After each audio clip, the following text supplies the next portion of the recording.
right, hey everybody. Reverend Morbid here with the Cleveland Monster Club podcast. I'm here with Mopar Monster. And our special guest tonight is Jeff Hartz, infamous Jeff Hartz of Cleveland Haunt Club and Buzzworks. So thanks for coming, Jeff. Well, thanks for having me. I appreciate it. I know you're a busy guy, so I really appreciate it. Especially on a weeknight to come out and, we're all squeezing. I always make time for you guys. Oh, wow, I feel special now. And I know there's a lot of groups out there. Jeff has Cleveland Haunt Club.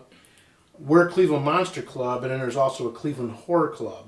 So we're all separate entities, So just to kind of get that out of the way, but explain a little bit about the Haunt Club and what you guys are doing. The Cleveland Haunt Club is a group that I started with some friends a little over 9 years ago, based on my experience with the club in Detroit called the Motor City Haunt Club.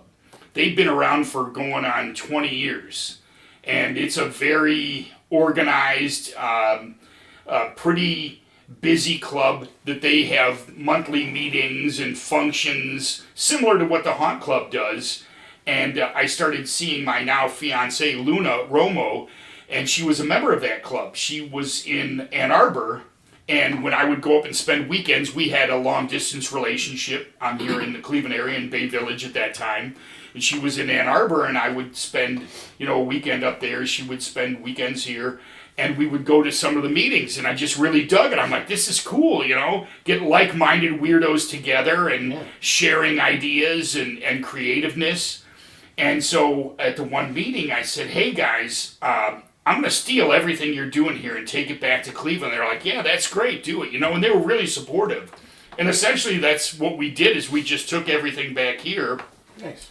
And kind of made it our own, and I met with some friends that were like, some were professional haunters, some were home haunters, some were enthusiasts, and we met at like a coffee shop, and I proposed the idea, and they're like, yeah, that's great, let's come up with a logo, let's come up with a mission statement, let's do what we need to do to put it together. And I'm the one guy that didn't wear the Cleveland Haunt Club shirt today, but I got you covered. Well, thanks, right. man. We're always promoting whatever we're wearing, or sure, plugging stuff. So. And so we formed as a 501c7 nonprofit, and we started meeting, and we would meet at one place and outgrew it, and then we met at a bar in Westlake called the Ironwood. And we outgrew the front bar, and we moved to the party room next door for a couple years, and we outgrew that, and then we moved to Avon Lake, the American Legion Hall on Walker Road in Avon Lake, and it's a huge space. We'd have to work really hard to outgrow that. But we've gotten to the point where we do a large number of different functions, like we were talking about doing the ghost tours and having our haunted garage sale and halfway to Halloween.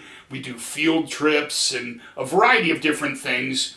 And basically anything that embraces the spooky side of life is what we celebrate there. If it has to do with Halloween, haunted houses, the horror industry, or just creepy art or anything like that, it's welcome. And so it's really turned into a thing, and the group has grown exponentially. And we had the one year where our famous haunter, Alan Perkins, had done the giant skeleton that was embracing his house. Yes. And he went worldwide. I'm not kidding you. Yeah. And we were on Facebook, and before then I had vetted everyone who joined. They needed to be from the Cleveland area or related to Cleveland in some way, and actually into Halloween or the horror side of life. Right. Because you know how these Facebook groups are. People just join them randomly for no reason. And then you get a bunch of people from other states, other countries, and we're actually we made our group private. Yeah. And it's kind of hard to get the people to get other people to go to it, to join it. Right. And it doesn't cost anything, but just get people just to press the button. It is tough, but it was interesting because the situation with Alan Perkins, where he was doing, interviews for, British newspapers, and he was all over the world, and unbeknownst to us, Facebook made our group public without our knowledge. And everyone came to see what he was doing, and we went from 6,000 members. Like I said, I vetted like everybody. I had one other moderator, and we made sure that they were into what we were doing and were going to behave, sort of thing. Right. And so then over a week span, we went up to like 35,000 people. We were like, what in the hell's going on? What happened? And it was because of his notoriety. His notoriety nationally. All of a sudden, we've got all this, and we've got people from, Venezuela and Uzbekistan and all these different places.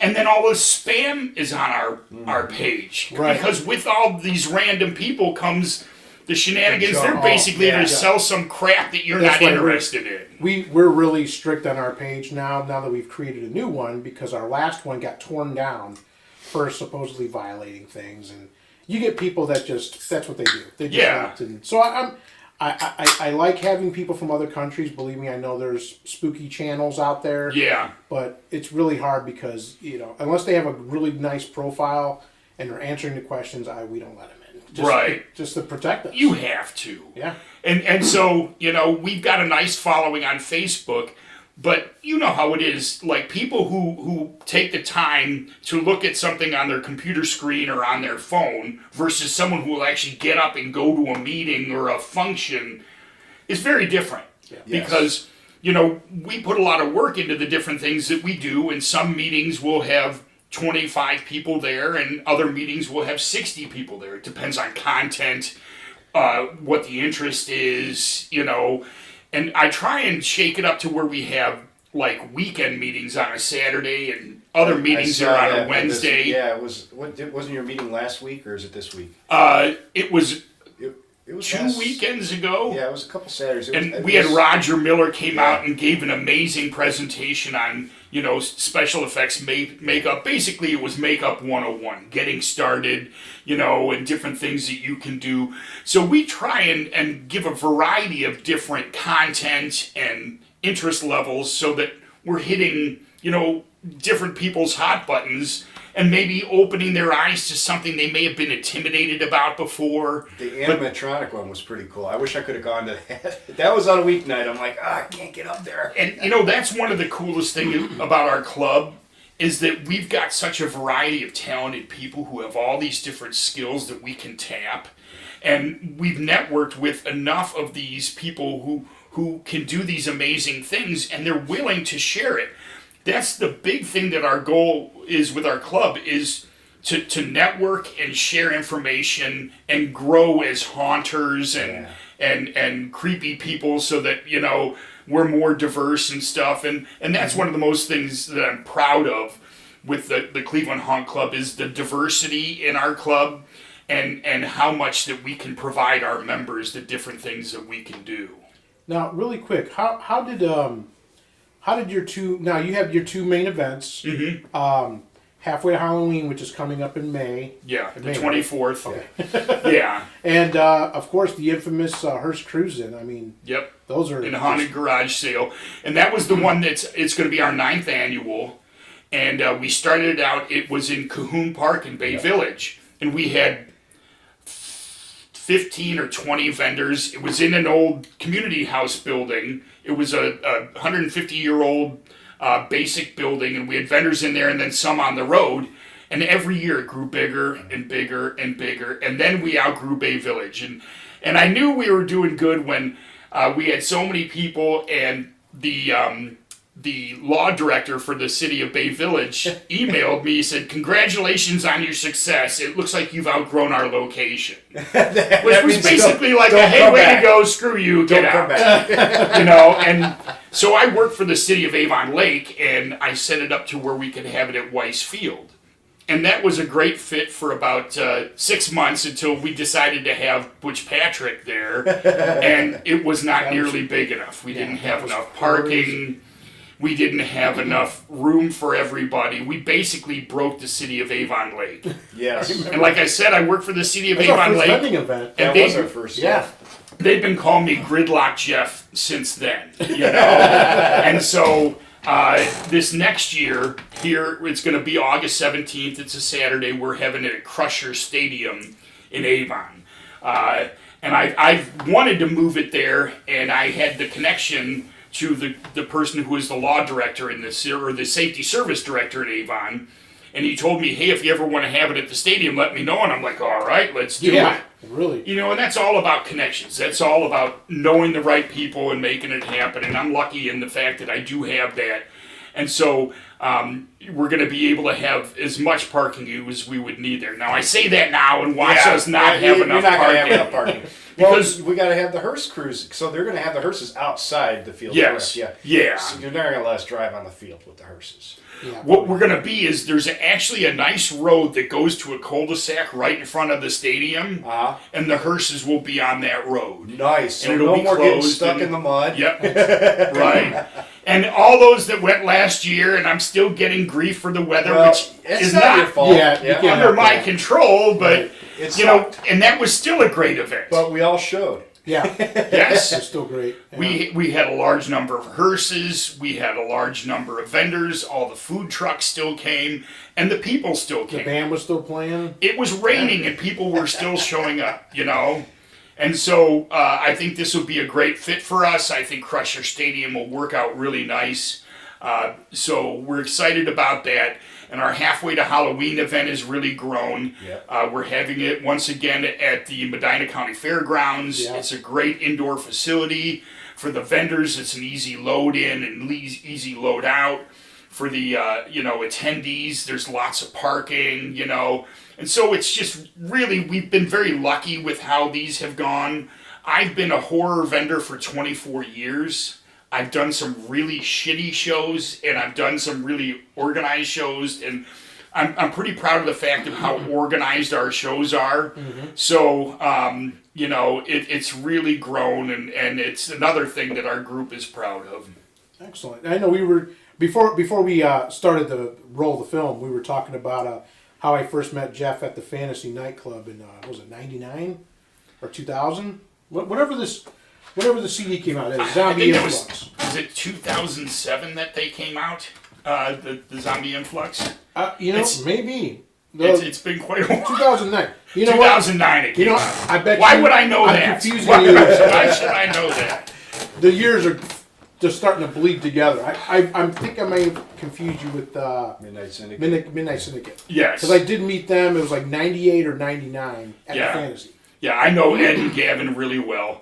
In fact, the artist that I did this with, Joseph Vargo, he lives about 10 minutes from here in Brunswick Hills. Oh, nice. And he's the band Nox Arcana. And he's a well-known Gothic artist. Mm-hmm. And he and I have worked together for... Yes, exactly. Work up there. I've been working with him since 97, 98. First started doing his artwork as sculpture because my background was as a journeyman pattern maker, mold maker, and sculptor. And so I was there when he was working with Midnight Syndicate for their first 2 CDs. He did all the voiceovers, all the artwork, and funded their first CD, Born of the Night, which in my opinion is their best CD. Oh, yeah. By far. I use it all the time. Yeah. They came somewhat close with the next one, but it wasn't even. It wasn't really that Realm close. of Shadows. Yeah, Realm of was their Shadows second. is still really good, but Born of the Night just. Yeah. I mean, if you're into horror and you're into soundscape music, you have to have that CD. Yeah, and their next CD, they wanted to do one that was more sound effect driven, which was Gates of Delirium. Yeah, And then they parted ways after that because that wasn't something that Vargo was interested in doing. So Vargo started his group up, and he's done 19 of his own CDs, and I'm proud to represent him out on the convention circuit. And having done 2 CDs with him, it gives me a little cred because I can say, yeah, I've actually produced some music too with him because I did Zombie Influx with him and then House of Nightmares, which was the follow-up CD. And they do well. People enjoy them. They're great background CDs for Halloween or creating a mood throughout the year. And so, I'm pretty proud of those. It was something that I really enjoyed doing. I really enjoyed the Dracula one. Yes, Transylvania. Oh, that's so great. That's such a good CD. You know what's great is when you go to all different haunted houses all around Ohio. Yeah. Every one of them either uses Born of the Night or they use the zombie one. every single one of them. You go in there and you hear it. It's like, I got this. It's funny, we were talking about Factory of Terror in Canton, and I walk through there, and there's at least 2 to 3 rooms that I hear songs that I produced in there, and I'm like, hey, that's my song! That's kind of cool. People are like, what are you talking about? Your song. It's like, I recognize it when I'm walking through. I'm like, I got this CD at home. Funniest thing I heard, sticking on the subject matter, was I heard Midnight Syndicate on Monday Night Football one time. Really? And I don't know if I ever told Ed, but yeah, I was watching Monday Night Football and going, this sounds like Midnight Syndicate. Like, how did they... During the Halloween season, they put it on there. Crazy. But they don't care. I was in a band and we used the last track on Born of the Night as our intro. Mm-hmm. And he was all about that. He goes, yeah, no, I'm not worried about copyright stuff. I mean, you're promoting us. Sure. You know, so that it's a win-win. You know. Heck, even Cedar Point, Halloween weekends, they promote the heck out of that. Oh, yeah. Because they use Midnight Syndicate music throughout all their haunts. They do. The thing is, now we've gotten such a following, so many people look forward to our events. They know what they're going to have when they go there, what to expect, that the event is going to be organized and all that, and the quality of vendors they're going to have, that now they keep coming back. We don't have to, advertise and market as much as we did, because it's tough. Yeah. People that start a new show, they're like, oh, I'll just go on, I'll hand out some flyers and everyone will come. I'm like, yeah, that sounds great. Yeah. That's not how it's going to work. In the 90s, you're going to struggle, yeah.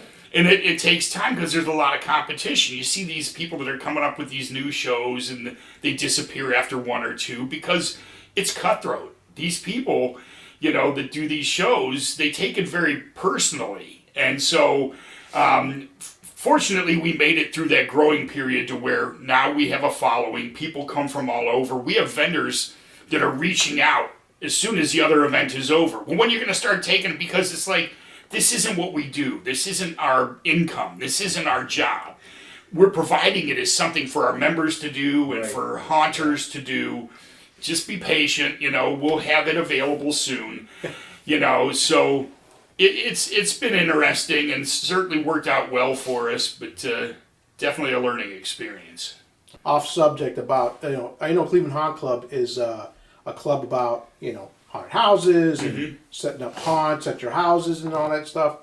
But what's your take on actual paranormal stuff? Like, oh yeah. I really enjoy it. I worked on a TV show before all these ghost hunting shows with Marianne Wadnowski. It was called Ghosts of Ohio. And I was one of the cameramen for it. And I experienced some stuff with her. People are going to laugh, but she's the real deal. Like, she's a real psychic. And, Cleveland Police uses her for investigations and stuff. And I was there when she did some things. And I saw some things that I'm like, I can't explain what happened there. Yeah. And I've always had an interest in it. And so now with the Haunt Club, I have the luck of being able to set up ghost tours. I go in with the, I don't want to say cynical mind, but it's like, okay, show me something. Let's see what you got.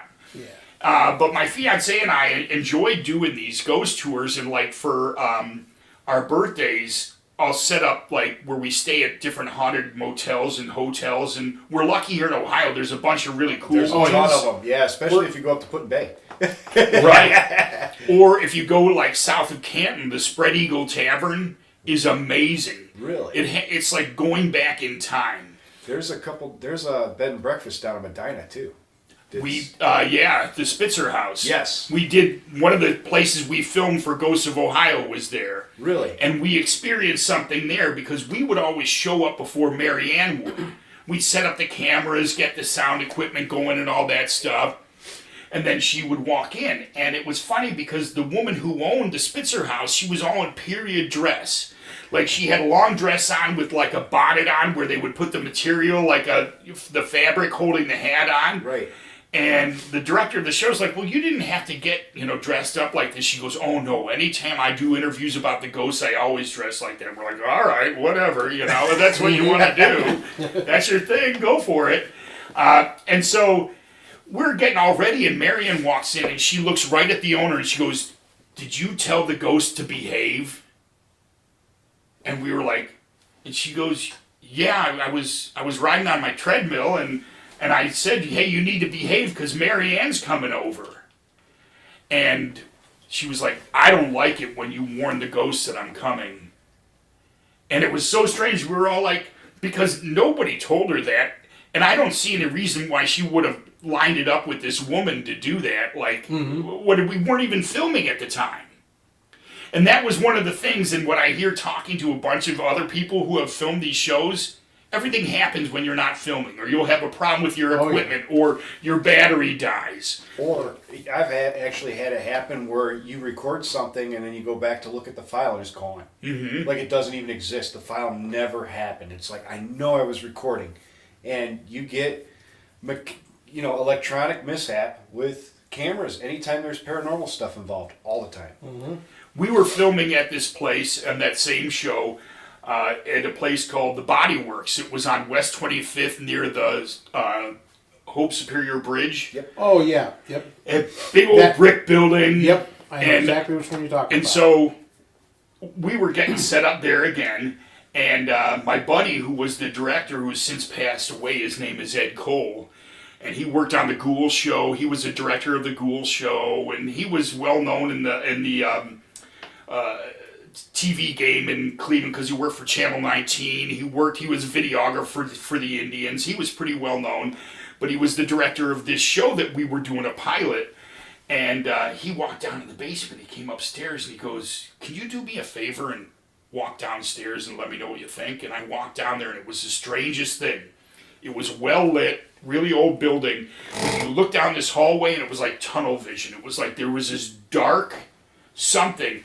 And I felt like something really didn't want me down there. I just felt like this pressure, and until you've really experienced that, like you go into a really nasty haunted place, and I've been in a couple that are like that. You walk in, and it's like something's draining your energy. Yeah. Something is really mad at you, and it's like you can just feel it. But there was this weird tunnel vision thing, and I walked upstairs, and I had this look on my face. He goes, "You saw it too, didn't you?" And I go, "Man, is it okay to swear?" Yes. Yeah. I was like, "Man, that is fucked up." What was that? He goes, "Did you see like that whole tunnel vision thing?" And I'm like, "Yeah." And he goes, "Something's down there." So we started filming, and we go through, and she's like, "Oh, well, there's a ghost that's up on here and this." And so we start walking down the steps, and what this was a piercing and tattoo place. And so they did all the work upstairs, but like the sterilization equipment was downstairs, and they had like a DVD player that for showing training films and whatever, And we walked down the steps, and she goes, "Oh, there's an angry ghost down here. This is a black man, and he doesn't like this deviant lifestyle stuff," because the owner of the place was extremely gay, very nice guy, and this ghost apparently didn't like the whole lifestyle thing that was going on, the piercings, the tattoos, the lifestyle that people were, and she goes, "He is not happy at all." And she goes, "What's in here?" And he goes, "Oh, that's the old pump room, because there was an old elevator that was powered by, the fluid made it go up. It wasn't electric or anything like that. A hydraulic elevator." He goes, "That's the hydraulic room."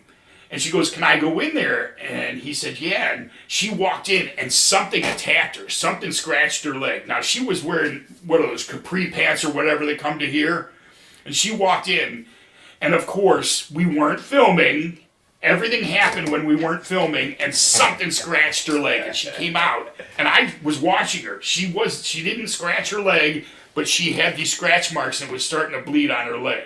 So like I said, I saw some things there that I'm like, okay, I can't explain how that happened. And she goes, "This guy really does not like everything that's going on here." And the owner said, "This is where we have all the problems. None of our equipment works down here." He goes, "I take it in to get it repaired." They're like, "It's nothing wrong with it." Takes it back, and it doesn't work again. So this guy was messing with everything, like That's crazy. wouldn't let, So I guess short answer long, yes, I believe, and I'm always looking for more proof. We like to go to these places and do that. Mansfield Reformatory. I've been there 20 times on things, and I can't go there We enough. booked a private tour there. Yeah. It's on YouTube. Yep. But again, with the equipment, tons of malfunction with the equipment. Didn't realize until I got home and I was looking for certain things and I couldn't find it. And I'm like, between being in the attic over the east cell block, that is one of those places like you're talking about where you get that feeling that somebody doesn't want you in there. Oh, yeah. And when I was walking around the east cell block, you're allowed to walk on one of the levels all the way around. And it's pitch black. There's no lights on other than exit signs. I recorded myself walking around the entire cell block and coming back around. That whole film that I did is gone. Doesn't exist. I'm like, it was recording. I was watching the light flash the whole time. Mm-hmm. Wasn't on the card. I'm like, gotta be kidding me. We had a really interesting one where we did a ghost tour with Tri-C Ghost Hunters, and they're members of the Cleveland Haunt Club. Greg Fiketic and Kathy Fiketic, wonderful people. They're putting on their event called That was Parapsychon. one of the Gregs that was with us at the reformatory. He gave us his cards and that. He's the lead investigator there, and she runs and coordinates all the ghost tours that they do now. And we're fortunate enough to have a great relationship with them where we set up exclusive. We did this one, we've done 2 of them, where they had never done it before, where they did an abridged version. It was like a 4-hour tour, and you went from, it started at 10 o'clock, and you went till 2 in the morning. And it was like an hour and a half of a guided tour. They walked around, showed you stuff. But then the last 2.5 hours, you did whatever you wanted. You can go wherever you want. It was unsupervised. You could walk wherever you want. And that was really special because normally if you wanted free reign, you had to rent the whole building. And it was like $3,000. Well, the reformatory is $1,500. Well, it was $1,500 a few years ago. I'm sure it's more now. It's gone up now. Oh, yeah. And so we were doing this tour. We got 60 people at $50 a head, and it covered the cost of renting the whole thing. And they got to do that special tour like that. And it worked out great. So we've done 2 of those, and it sold out every time. So we had set up this other tour at a place. It was in Amish country called Wandle House. And it was an old railroad stop. And the railroad workers would go there, and they had like rooms that were just enough for a bunk in there. And they had like a communal bathroom. And there were like 60 of these tiny rooms that they would stay in. And then there was a restaurant, there was a bowling alley in the basement, there was a common area. And this was back in the 1800s. And into the 1900s when the trains were running. And we did the tour there. And it was cool just seeing the building and a couple people that experienced things. The one Tri-C Ghost Hunter member's boyfriend, it was the first one he ever went to, and he experienced something in the attic, and he was just like, I'm out of here. I'm done. we had somebody on our tour that tried to leave. Oh, yeah. He did. He left halfway through the tour. Yeah, he was gone. I'm gone. Yeah. I'm done. His nerves were so shot. Yeah, Austin. Yeah, Austin. Yeah. So at one point there was a working restaurant there, kind of like a diner, and we were sitting in there, and my fiancee Luna and I were talking with Kathy Fiketic. She goes, hold on. And she takes her phone and she goes in. She goes, I'm going to record while we're out here. And she goes into the kitchen. And they didn't want anyone to go into the kitchen because it was an actual working kitchen. But because she was running the tour, she was able to. She went and sat in there, and we talked for a little while, and we were just going back and forth and everything. And she goes, hold on. She goes in there and she played it. And somebody said, hi, Kathy, that was in there. And the way I'm saying it doesn't really do it justice. Mm-hmm. But what it comes down to is she actually recorded an EVP while we're sitting there. And it was clear as day. Yep. And it wasn't my voice. And you've heard, I have a really distinct voice. Very distinctive, yep. And so this was a different voice, and I was the only male that was in there, and it was recorded, and I'd never heard her swear at all, and she's like, holy fuck, and I was just like, I didn't know you knew how to swear. And she goes, I worked for a shipping company. I'm like a sailor. You've never heard me swear because I don't swear in front of everybody. So I knew, like, for her, that was a big deal that she caught that. So, yeah, I think it's pretty amazing. And doing these different tours or doing different stays at these motels and stuff and experience that, we enjoy it. It's a good time. All right. Well, I mean, thank you so much for stopping out. It's a pleasure. We're going to have all the links to the Haunt Club and all your events at the end of the video. Don't forget to like and subscribe. And any last words for Mr. Hartz? Well, be sure to check out the Cleveland Haunt Club on Facebook or our website, clevelandhauntclub.com. Mm-hmm. You can follow what group is up to. And if you're into Halloween, haunted houses, you got to support your local groups like your group. Definitely. Cleveland Monster Club, like-minded weirdos having a good time. That's what it's all about. It's all about being creepy. And we're pretty lucky. Cleveland's always been kind of an eclectic city, but for some reason, the horror end of it and the artistic end of it have meshed together to create this really cool scene in Cleveland. There's a lot of creepy, cool people. Yep. We're very lucky. And everyone seems to get along well, support each other, the different events that we have, they go well because we've got such a strong base of people who are into it and, just flat out weird people, which I gravitate to. Everybody loves it. So everybody is like-hearted in it, and it meshes really well. Oh, yeah. And it's awesome that you built this club up and you take the time to put these huge events together, because I see you walking around during events like, oh my god, I gotta go over here and I gotta do this. Well, we got a strong crew of people. Our officers, Keith Stevens, who's our treasurer, and Ray Kent, who's our secretary, and Christine Kiesling, who's our vice president, and then Alan Redman, who's sort of our IT tech guy, and he heads up the Halfway to Halloween event. Their dedication really makes it go. It looks like I'm the only one that's doing it, and I'm not. It's just, I'm the most vocal. I'm the one that's posting all the time, so It looks like it's just me, but that's not it at all, and I certainly wouldn't take all the credit. It's a lot of work by a lot of people, and all of our members who are involved and do these cool things and support and take part. That's what it is, because we could do everything we would want, and if people don't come out, then what are we gaining, Well, and here's the cool, I'm going to say this, because it's a cool thing to be able to network on Cleveland Haunt Club's page, because, you could put your stuff up, and then next thing you know, people are asking, hey, how'd you do that? Like the one year I had skeletons climbing the side of my house. Yeah. They're like, how'd you get your skeletons stick on the side of the house like that? And they didn't blow off. And I'm like, Amazon, they sell these clips, and I gave them the picture with the number on it. Yeah. I said, those in zip ties. Yes. and they're like, wow, that's great. And that's what we try and encourage. Little things like that. People think it's awesome. You got a skeleton scaling the side of your house, and you got 6 of them all over the place. It's like, okay, well, I kind of zip tied one arm to the gutter, to the downspout, and then I got these clips. They go right into the siding, and then you zip tie them. Awesome. And that's what we try and encourage everybody to do. It's like, you might not have thought of that, or maybe you have a better way of doing it. Well, and what it was I was researching how to hang something on siding. And I went on Amazon. I'm like, okay, vinyl siding hangers. And it pulled up all these different things. And I'm like, oh, metal ones. I'm like, that'll work. Right.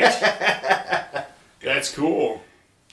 But yeah, it's really cool to be able to network with people who are like-minded in setting up their home haunts and stuff like that. And that's why I love the group. And all the garage sales. I mean, Yeah. I can't go to a garage sale and not spend money. I mean, Yeah. half the time I was there. What was it? This past year, the halfway to Halloween one last year. Heck, this room's filling up with stuff from your events. Yeah, I know. The cross. Oh, sure. I sold- think that little one right there. This. Yeah, and that's what great is. We get more and more vendors, then you're getting more and more of a variety. I think I made the most money. I sold a car there. Yeah. I sold one of my This guy hearses over there. here. I sold one of my hearses for like So how'd you do $5,000. today? Nice. Yeah, he's like, I sold a hearse today. I'm I like, said I made $5,000. What'd you do? Not that much. And then I go ahead and spend a couple $100 in the show. It's like, okay. yeah, thanks again, Jeff. My pleasure. And again, all the links are going to be on the website to get a hold of Jeff and Cleveland Haunt Club and all the events that that he puts together. And we've been Cleveland Monster Club. I'm Reverend Morbid. And Mopar Monster, And we're with Jeff Hartz. And we'll see you next time. stay creepy.